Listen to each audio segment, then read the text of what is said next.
It is not very common for a sequel to a hit movie to be as good as the original movie or even better than the original movie. Some exceptions would be The Dark Knight, which is a superior film to Batman Begins. Terminator 2 is better remembered than the original Terminator.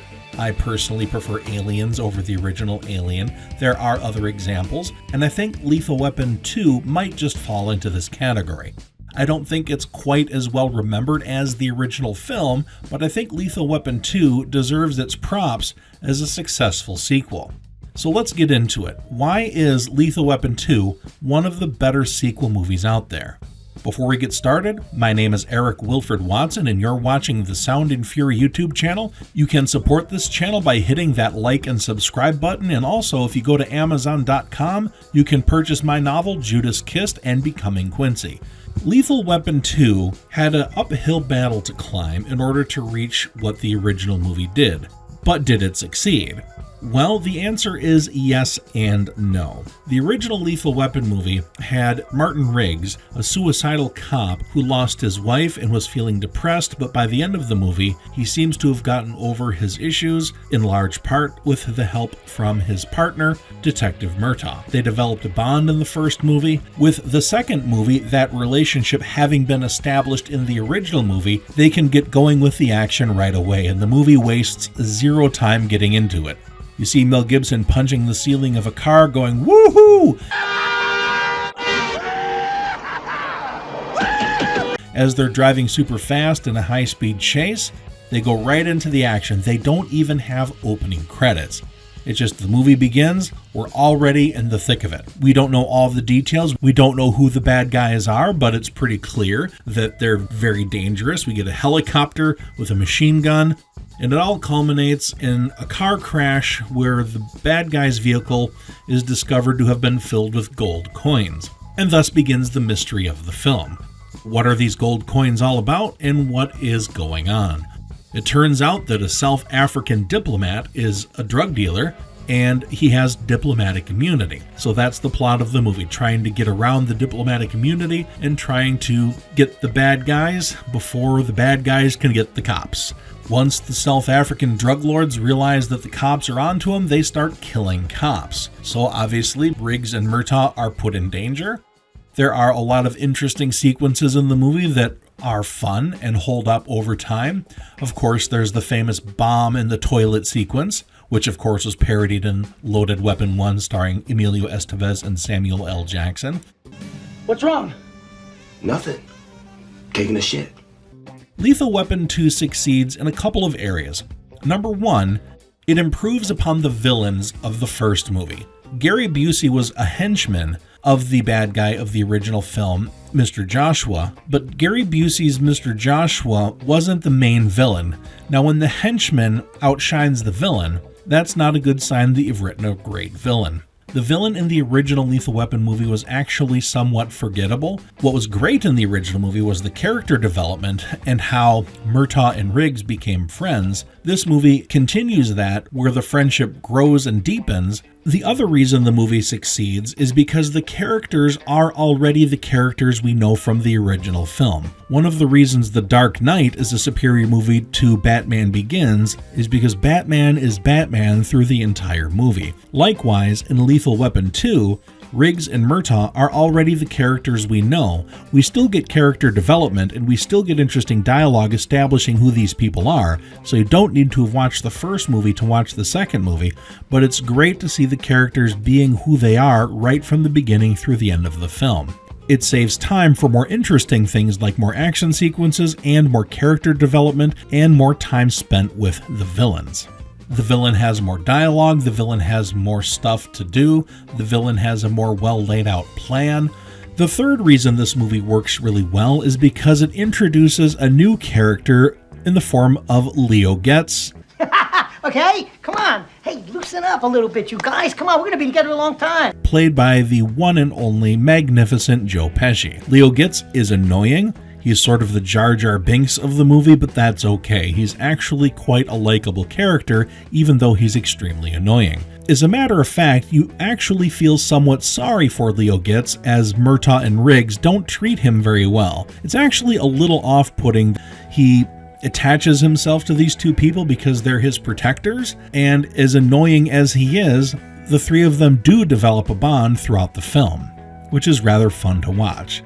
The movie does go a little over the top at times, which is to be expected in an action film. There's a sequence where Leo Getz and Riggs fall out the window of a hotel room and splash into a pool several stories below, which is somewhat ridiculous, but it works. One thing that's interesting about that sequence, though, is if you look in the background, you'll see a high-rise building, which was the Nakatomi Plaza in the Die Hard movie. So that's one more thing that connects these two franchises. Another reason this movie works is there's an interesting retcon. In the original film, we show that Riggs' wife was killed in a car accident, but in this movie, we realize that it wasn't an accident at all. Bad guys in this movie were targeting Riggs when they crashed into his car, but they accidentally killed his wife instead. So that gives extra motivation for Riggs to chase down the bad guys, even though they technically have diplomatic immunity. There is a romance in this movie. Riggs falls for a woman who works for the bad guys, but she herself isn't a villain. She's just working for the South African government doing her job, and she's not a fan of the apartheid government, so she and Riggs hook up. But Hollywood trope, she gets killed primarily so that Riggs can be sad about it and take his revenge on the bad guys. So these people took two women from him, his wife and the woman he fell in love with in this film. Extra motivation for him to kill all the bad guys, which him and his partner definitely get around to by the end of the film. This movie has an interesting setup and payoff where there's a jokey sequence where he's wearing a straitjacket in the police station with a bet that he can free himself within a certain amount of time. He has a shoulder injury where he can dislodge his shoulder at any time, which allows him to escape from the straitjacket and thus winning the bet. Later in the movie, the bad guys dump him in the ocean, chained up with the intention of drowning him, but that same shoulder injury allows him to escape those chains in a rather Houdini-like fashion. Unfortunately, that's where he finds his dead girlfriend. As cliche as some of these storytelling tools are, they do work in this film, and it is fun to watch. The character interaction between Leo Getz, Martin Riggs, and Roger Murtaugh are all quite good. The comic relief from Leo Getz is a little bit over the top at times, but it's forgivable. Joe Pesci is just a really good actor, and even though he's over the top annoying, he's a believable character. It's not like Jar Jar Binks, as I joked about earlier. This character is believably that way. You can imagine a guy like him actually existing and him actually annoying the cops. But like I said, they get along in the end. Now, as I mentioned earlier, the movie does go a bit over the top at times. There's a sequence where Riggs pulls down a house with his pickup truck by tying it to the stilts that are holding up the house. I would think that if a pickup truck could pull that house down, a mild earthquake would do the same, and if this is Los Angeles, I'm guessing the building codes would be such where if a building was so weak that it could be pulled down by a pickup truck, it probably wouldn't have been allowed to be lived in. Nevertheless, it makes for a fascinating sequence, really good looking action. I love action movies that were filmed before the CGI era, so all of these are practical effects.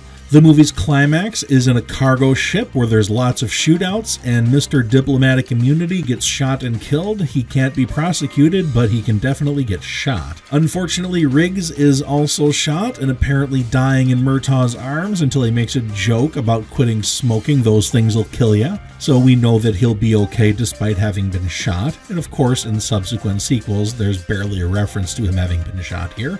Overall, I think the movie suffers from a little bit too much comedy. The comedy-action ratio is a little bit skewed towards comedy, but they both work.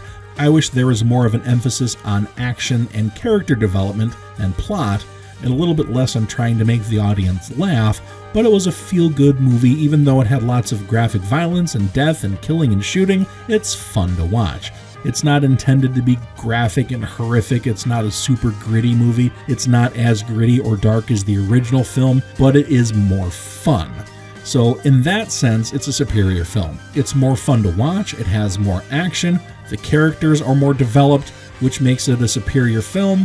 but it's not quite as dark and gritty as the original. It doesn't have that aspect where Mel Gibson is the lethal weapon. His instability in the original movie is something that the second movie lacks. So I won't say this movie is absolutely superior to the original, but I will say it holds up extremely well, especially if you watch the original movie and the sequel back to back. They stand together quite well. And that, of course, brings me to Lethal Weapon 3 and 4. That will be the subject of a future video. If you want to hear that, please hit the like and subscribe button so you don't miss it. And in the meantime, as a reminder, you can purchase my novel Judas Kissed and Becoming Quincy at Amazon.com. Thank you very much for watching Sound and Fury.